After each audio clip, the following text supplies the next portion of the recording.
warahmatullahi wabarakatuh.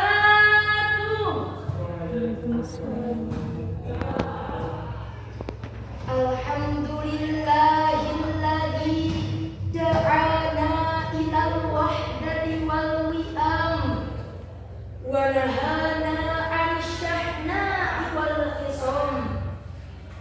As-salatu wassalamu ala khairil imam wa ala alihi wa ashabihil ikram. Amma ba'd. Dewan Hakim yang saya hormati, para pemuda harapan bangsa, para pemudi harapan Ibu Pertiwi, dan hadirin rahimakumullah. Identitas agama merupakan fenomena fundamental bagi masyarakat Indonesia dibandingkan dengan ras, suku, adat istiadat, dan spirit kebangsaan. Agama diyakini sangat memenuhi kebutuhan psikologis individu terkait identitas diri, harga diri, maupun aktualisasi diri. Demikian sekelumit kesimpulan pada Age Association of Asian Social Psychology di New Delhi, India tentang pengaruh identitas nasional, etnis, dan agama terhadap multikulturalisme dalam menghadapi globalisasi di Indonesia. Konsekuensinya, sebagai penganut suatu agama di Indonesia, ia pasti dihadapkan dengan berbagai macam problematika kehidupan, bukan hanya dengan umat seagama saja, melainkan juga dengan umat yang berbeda agama. Dari segi akidah keyakinan, jika seorang individu memiliki keyakinan bahwa semua agama benar, ia akan dianggap berakidah sama-sama. Akan tetapi, jika seorang individu memiliki kesimpulan bahwa hanya agama yang dianutnya yang paling benar, sedangkan agama yang lain salah, ia akan dianggap berakidah sama. Dengan keyakinan seperti itu, agama selain yang dianutnya harus diingatkan dan dibina ke jalan yang benar. Jika tidak mau, maka harus dibinasakan. Apabila dan bersahabat akan berubah menjadi monster yang paling jahat, teroris yang paling sadis, sikap radikal yang paling brutal, bahkan tidak mustahil jika terjadi di negeri ini akan menjadi pemicu dan pemicu terjadinya konflik vertikal, diagonal, bahkan horizontal. Na'udzubillahi min dzalik. Lalu bagaimana upaya kita selaku santri dan santriwati mengantisipasi agar identitas, ajaran, dan perilaku umat beragama tidak menjadi pemicu perpecahan di tengah-tengah kebinekaan di Republik tercinta ini?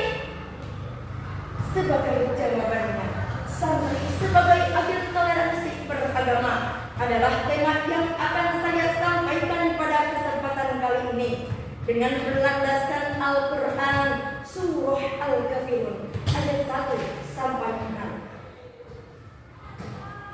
6. A'udzu billahi minasyaitonir rajim.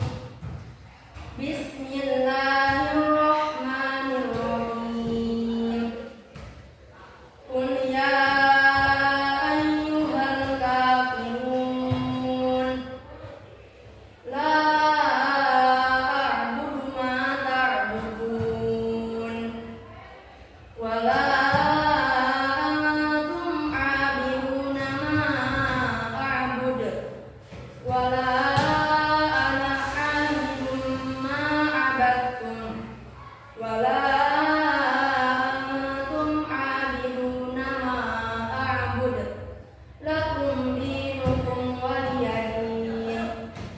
Katakanlah Muhammad, hei orang-orang kafir, aku tidak akan menyembah apa yang kamu sembah, dan kamu bukan menyembah Tuhan yang aku sembah, dan aku tidak pernah menyembah apa yang kamu sembah. sembah, dan kamu bukan penyembah Tuhan yang aku sembah. Lakum dinuhum waliyadin. Untukmulah agamamu dan untukkulah agamaku. Hadirin rahimakumullah. Ayat tersebut ditunjukkan kepada Rasulullah SAW, namun berlaku bagi umatnya. Sebab al-ibratu bi umumil lafzi la bi khususis sababi. Sesuatu yang ditunjukkan kepada Rasul berlaku pula bagi kita umatnya.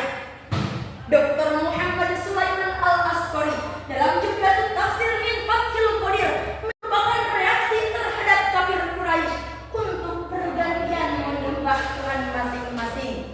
1 tahun menyembah Allah, 1 tahun lagi menyembah berhala.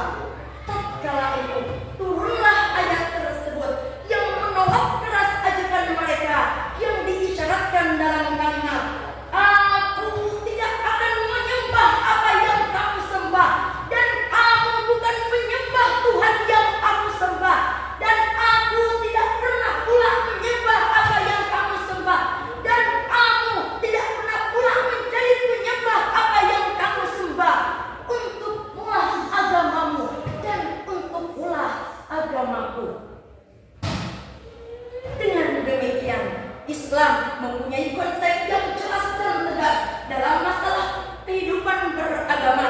Dalam masalah muamalah kita boleh bertoleransi, tapi dalam masalah ibadah dan ibadah, Islam dengan tegas mengatakan la ilaha illallah, tiada Tuhan selain Allah, dan sampai tetes darah penghabisan pun tetap la ilaha illallah. Namun demikian, Islam tidak pernah mengganggu akidah agama lain. Sejarah membuktikan agama Akatar masuk ke Mesir dengan menghancurkan tempat-tempat ibadah agama Amun. Agama Kristen masuk ke Mesir dengan membunuh penganut agama Mesir kuno. Agama Kristen Paganis masuk ke Mesir dengan membunuh penganut agama Kristen Koptik. Akan tetapi ketika Islam masuk ke Mesir, tidak ada satupun rumah ibadah yang dibakar, tidak ada seorang pun pendeta yang dibantai. Bahkan Rasulullah SAW bersabda, "Man ada dhimmiyan faqad adani, wa man adani faqad adallah." Barang siapa yang telah menyakiti kafir diri, sungguh ia telah menyakitiku, dan barang siapa yang telah menyakitiku, berarti ia telah menyakiti Allah Subhanahu wa Ta'ala.